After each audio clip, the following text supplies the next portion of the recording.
Binabanatan ako ng mga media. Ganun ho ba?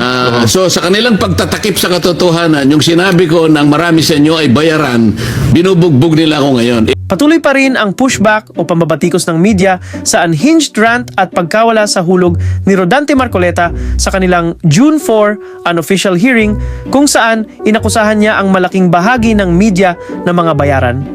Kayo pong mga participants sa media,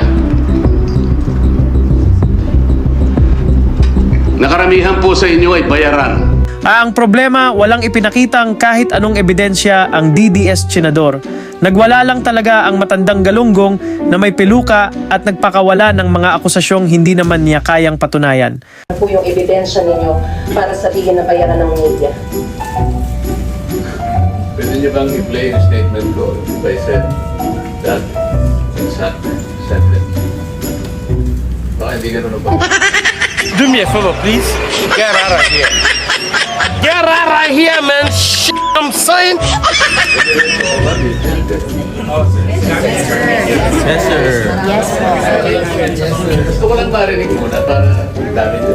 Sinasabi na po namin sa Nang kumprontahin siya ng media, mabilis naman siyang nagbigay ng isang hindi kapanipaniwalang apology at sinabing, "I did not mean it."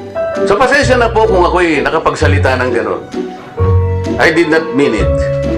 Ito po ay dahil sa frustration ko sa nangyari at sa nangyayari pong nakikita ko. Pero kung hindi niya iyon ibig sabihin, bakit niya yun nasabi? Baka galunggong lang talaga at naging hobby na niya ang paninira kagaya ng kanyang poon na si Digongyo.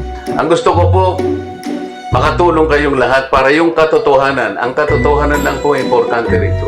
At kung sincere talaga ang paghingi niya ng paumanhin, bakit ilang oras lang ang lumipas ay muli na naman siyang bumanat at nag-double down sa kanyang mga pahayag sa programa niya sa Net25. Ito ang ginagamit nila, imbes na pagtakpa, imbes na yung katwiran ay lumitaw, ginagamit nilang pagtatakip ito. Opo. Basahin mo ngayon yung dalawang malalapad na dyaryo dyan. Ang tanging ginawa nila, yung litrato ng session hall na nandun nakaupo, yung 18 Marines, yun lang, nilitrato lang. Pero yung sinabi ng lahat ng mga nandoon na mga Marines at saka mga sundalo, kahit isa walang... Maraming media organizations at personalities ang umangal sa pagwawala ni DDS Senador Rodante Marcoleta na isa pa namang host ng TV program sa alleged kultong network na Net25. Samantala mga kabrigada, ang PT Foams naman handang tumulong sa posibleng reklamo lamang kay Senador Rodante Marcoleta matapos po yung aligasyong bayaran ang media. Brigada Katrina Honson, ibrigada mo! Brigada! Live report! Iginiit ng Presidential Task Force on Media Security na hindi sapat ang paghingi ng paumanhin kaugnay na naging pahayag ni Senador Rodante Marcoleta na umano'y bayaran ng ilang mamamahayag. Ito'y dahil hindi malinaw ang pinagmulan ng naturang akusasyon kaya't hindi ito dapat basta na lamang isantabi o patawarin na walang sapat na paliwanag at ebidensya. Pero baka naman ang mga kultong network gaya ng Net25 at SMNI ang tinutukoy niya.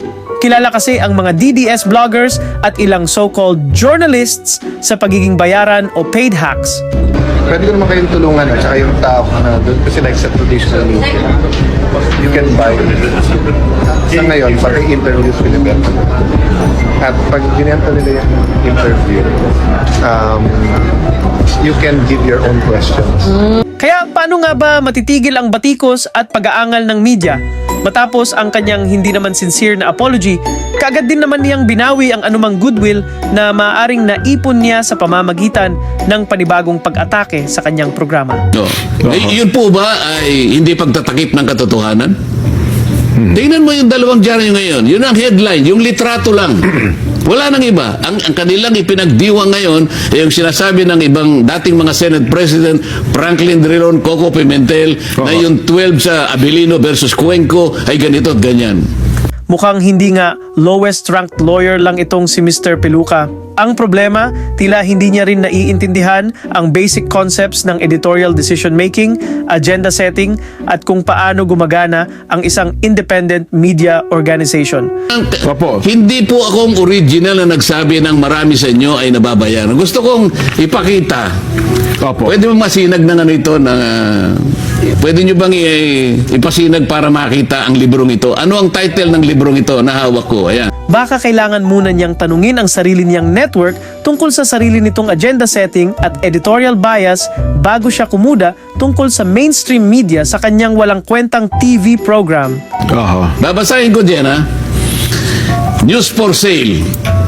The corruption and commercialization of Philippine media. Dahil kung tutuusin, bago niya questionin ang kredibilidad ng media, baka mas magandang silipin muna niya kung paano nag-ooperate ang mga platform na nagbibigay sa kanya ng mikropono para magkalat ng mga akusasyong wala namang ebidensya.